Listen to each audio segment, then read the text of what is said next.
নমস্কার, আপনারা দেখছেন চ্যানেল এবিসি। আমি বিজয়, আর প্রত্যেক দিনকার মতো আপনাদের সামনে উপস্থিত হয়ে গেছি। আজ আমি আপনাদের সঙ্গে এখন আলোচনা করব কোন কোন প্রদীপের কি মাহাত্ম্য আছে, কোন প্রদীপের তলায় কি কি শস্যদানা রেখে প্রদীপ জ্বালানো হলে প্রদীপের মাহাত্ম্য অত্যন্ত বেড়ে যেতে পারে। আলোচনা করব কত প্রকারের প্রদীপ হয়ে থাকে এবং জানবো কোন প্রদীপ কিভাবে ব্যবহার করা উচিত এবং কোন প্রদীপ থেকে কি লাভ পাওয়া যেতে পারে সেই সম্পর্কে আপনাদের সঙ্গে আলোকপাত করার চেষ্টা করব।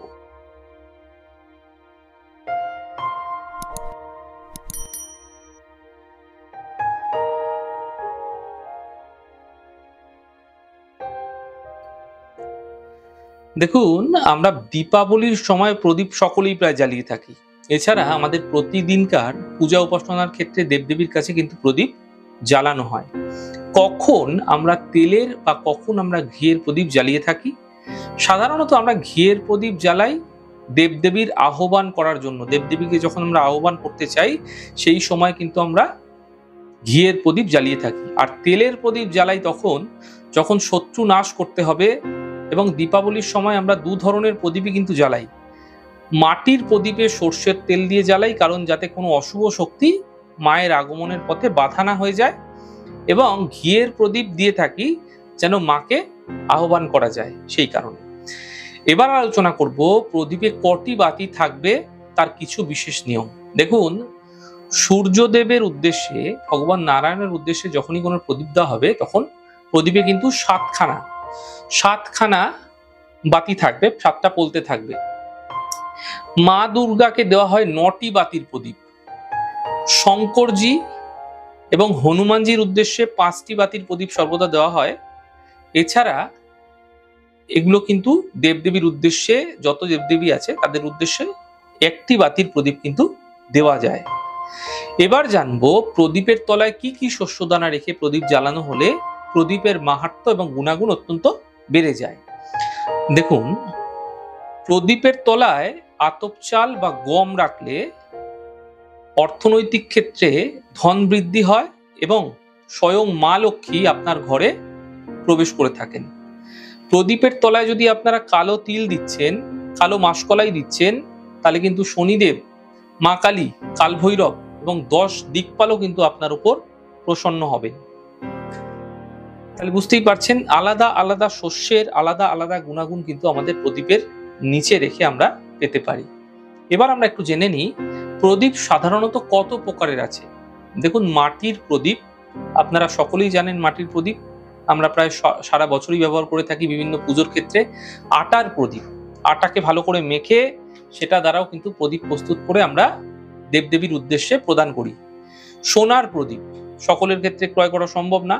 সোনার টুকরো দ্বারা নির্মিত প্রদীপও কিন্তু বাজারে কিনতে পাওয়া যায় বা তৈরি করা যেতে পারে। রূপোর প্রদীপ, তামার প্রদীপ, এছাড়া কাঁসা বা পেতলের প্রদীপ, স্টিলের প্রদীপ, বিভিন্ন ধরনের প্রদীপ কিন্তু আমরা ব্যবহার করে থাকি। এবার জানবো কোন প্রদীপ কিভাবে ব্যবহার করা উচিত এবং কোন প্রদীপ থেকে কি লাভ পাওয়া যেতে পারে সেই সম্পর্কে। দেখুন, আটা ও মাটির যে প্রদীপ রয়েছে, এই প্রদীপ একবারই কিন্তু আপনাদের ব্যবহার করা উচিত। যদি কোনো দেবদেবীর উদ্দেশ্যে প্রদীপ প্রজ্বলন করছেন তো একবারই ব্যবহার করতে পারবেন সেই প্রদীপটি, তারপর আপনাকে সেটি ব্যবহার করা যাবে না এবং সেটিকে কিন্তু জলে বিসর্জন দিয়ে দিতে হবে। যদি আপনারা সোনার প্রদীপ ব্যবহার করছেন তাহলে ঘি দিয়ে জ্বালাবেন এবং প্রদীপের মুখ অর্থাৎ ছুচলো দিকটি যেন পূর্ব দিকে থাকে। এই প্রদীপের তলায় সর্বদা গম দেবেন এবং প্রদীপের চারপাশে গোলাপের পাপড়ি ছড়িয়ে দেবেন। এতে ধনধান্য বৃদ্ধি হয়। যেই ঘরে এই প্রদীপ প্রজ্বলন করা হয়, কোনো সন্তান যদি থেকে থাকে, যে সকল বিষয়ে সে যেন পটু হয়, সেই বিষয়ে কিন্তু সে কোনো একটি বিশেষ বিষয়ে সে পারদর্শিতা যেন পেয়ে থাকে, সেই কারণে কিন্তু এই প্রদীপ আপনারা প্রজ্বলন করতে পারেন। অর্থাৎ প্রচন্ডভাবে সে যেন সফলতা লাভ করে, সেই কারণে কিন্তু এই প্রদীপ প্রজ্বলন আপনারা প্রতিনিয়তভাবে করতে পারেন। এই প্রদীপের মধ্যে সূর্যদেবের বাস হয়ে থাকে, অর্থাৎ সোনার যে ধাতু, স্বর্ণ যে ধাতু, এই ধাতু কিন্তু রবির ধাতু বলা হয়ে থাকে। সেই জন্য মনে করা হয় শাস্ত্রে এই যে সোনার প্রদীপ, এই সোনার প্রদীপের মধ্যে ভগবান সূর্যদেবের অধিষ্ঠান বাস। যিনি সূর্যদেবের কৃপা লাভ করবেন তার জীবন তো আলোময় হয়ে উঠবেই। যেহেতু সূর্যের আলো রয়েছে, সোনার প্রদীপের মতো আপনার পরিবারও কিন্তু জ্বলজ্বল করবে। তাই পরিবারের রক্ষার জন্য, সন্তানের উন্নতির জন্য, সন্তানের বিশেষ বিষয়ে পারদর্শিতার জন্য আপনারা সোনার প্রদীপ প্রত্যেকভাবে প্রজ্বলন করুন, শুভ হবে। রূপোর প্রদীপ, দেখুন এই প্রদীপ পূর্ব দিকে মুখ করে ঘি দিয়ে জ্বালাতে হয়। এই প্রদীপের চারপাশে গোলাপের পাপড়ি, এই প্রদীপের তলায় অল্প আতপ চাল দিয়ে প্রজ্বলন করুন। এই প্রদীপ যদি প্রত্যেকভাবে আপনারা জ্বালাচ্ছেন, আপনার ঘরে কোনোদিন অভাব দেখা দেবে না, অর্থনৈতিক শ্রীবৃদ্ধি ঘটবে, আপনি স্বয়ং মা লক্ষ্মীর কৃপা সারা বছর বর্ষিত হতে দেখতে পাবেন। আসবো তামার প্রদীপ। দেখুন তামা হলো মঙ্গলের ধাতু। মঙ্গলের কারণে অনেকে তামার আংটিও ধারণ করেন, অনেকে রক্ত প্রবালের সঙ্গে স্বর্ণ ধাতু কিনতে পারবেন না বলে তামা ধাতুও কিন্তু ব্যবহার করে থাকেন। অত্যন্ত একটি ভালো ধাতু, একটি গুরুত্বপূর্ণ ধাতু। এবং মঙ্গল আমাদের শরীরে যে রক্ত সঞ্চালনা করে থাকে তার কারকও কিন্তু এই মঙ্গল, যার কারক হচ্ছে তামা। এই প্রদীপটি অর্থাৎ তামার প্রদীপটি দক্ষিণ দিকে মুখ করে জ্বালাচ্ছেন, এর নিচে অল্প মসুরের ডাল অবশ্যই রেখে দিন।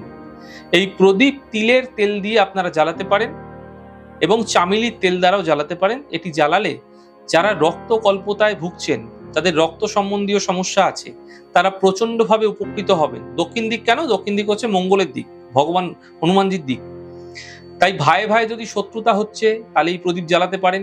মনের জোর কমে যাচ্ছে, সম্পত্তি নিয়ে বিবাদ রয়েছে, ঘরে শান্তি নেই, ঝঞ্ঝাট, অশান্তি, কোনো সিদ্ধান্ত নিতে সমস্যা হচ্ছে, সংসারের সকল সদস্যদের মধ্যে একতা নেই, এমন ক্ষেত্রে কিন্তু আপনারা এই প্রদীপ প্রজ্বলন করতে পারেন। যদি সকল কাজে বাধা আসছে সেক্ষেত্রেও করতে পারেন। এছাড়া আপনাদের যে প্রিয় ব্যক্তি মারা গেছেন এবং যাকে আপনাদের খুব মনে পড়ছে, তাকে উদ্দেশ্য করে এই প্রদীপ জ্বালালে আপনাদের মনে কিন্তু আপনারা মনে শান্তি পাবেন। এবং এই প্রদীপ জ্বালালে আপনাদের যে প্রিয়জন মারা গেছেন তারা আপনার সহায় হবেন এবং তাদের আশীর্বাদও কিন্তু আপনি পেতে দেখতে পাবেন। এই প্রদীপে মঙ্গলের বাস, আর যাদের জীবনে মঙ্গলের কৃপা হবে তাদের জীবন তো মঙ্গলময় হয়ে উঠবেই। তাই এই প্রদীপ আপনারা প্রজ্বলন সকলেই করতে পারেন। কাঁসা ও পিতলের প্রদীপ ভীষণ ভাবে কিন্তু প্রচলিত এবং প্রত্যেকের বাড়িতেই মোটামুটি কম বেশি পাওয়া যায়, অর্থাৎ বিশেষ করে পিতলের প্রদীপ। এই প্রদীপ হচ্ছে উত্তর দিকে মুখ করে জ্বালাতে হয়। তিলের তেল দিয়ে আপনারা জ্বালাতে পারেন, এছাড়া সর্ষের তেলেও জ্বালানো যায়, ঘি দিয়েও জ্বালানো যায়, তবে তিলের তেলে এই প্রদীপ জ্বালালে বিশেষ শুভ হয়। এই প্রদীপ চারপাশে হলুদ ফুল যদি থাকে সেই হলুদ ফুল দিয়ে দেবেন, বিশেষ করে গাঁদা ফুলের পাপড়ি, এবং প্রদীপের তলায় অল্প ছোলার ডাল দিয়ে এই প্রদীপ প্রজ্বলন করুন। যাদের টাকা থাকা সত্ত্বেও বাড়ি হচ্ছে না, টাকা থাকা সত্ত্বেও সঠিক জায়গায় ইউটিলাইজ করতে পারছে না, টাকার ব্যবহার করতে পারছে না, অথবা ছেলে মেয়ের বিয়ে হচ্ছে না, ছেলে বিদেশে যেতে পারছে না, সঞ্চয় হচ্ছে না, ব্যবসা আছে কিন্তু তা ভালো চলছে না, এরকম হলে এই প্রদীপ জ্বালালে প্রচন্ডভাবে আপনারা উপকৃত হবেন। এই প্রদীপে বৃহস্পতির ভাস, তাই সুতরাং যদি বৃহস্পতি তুঙ্গে থাকে তাকে আর কোনো গ্রহ সমস্যা সহজাতভাবে করতে পারে না। তাই আপনি চারিদিকে সফলতা পেতে পারেন এই প্রদীপের মাধ্যমে, এই প্রদীপ প্রজ্বলন করে।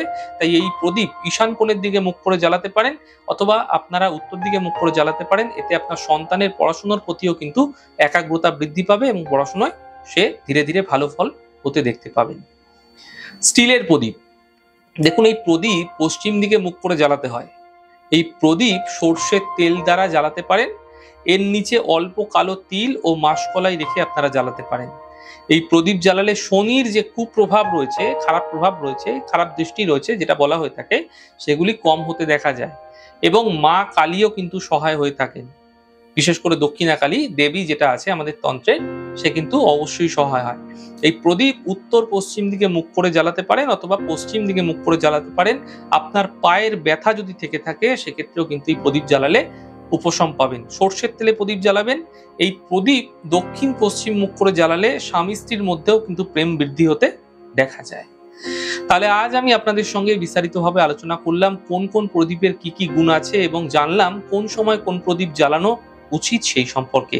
আমাদের এই ছোট ছোট আলোচনা যদি আপনাদের ভালো লাগছে সেক্ষেত্রে লাইক করতে, কমেন্ট করতে, সাবস্ক্রাইব এবং শেয়ার করতে বন্ধুদের সঙ্গে ভুলবেন না। অনেক ভালো থাকুন, সুন্দর থাকুন, সুস্থ থাকুন। আগামী পর্বে দেখা হবে। নমস্কার।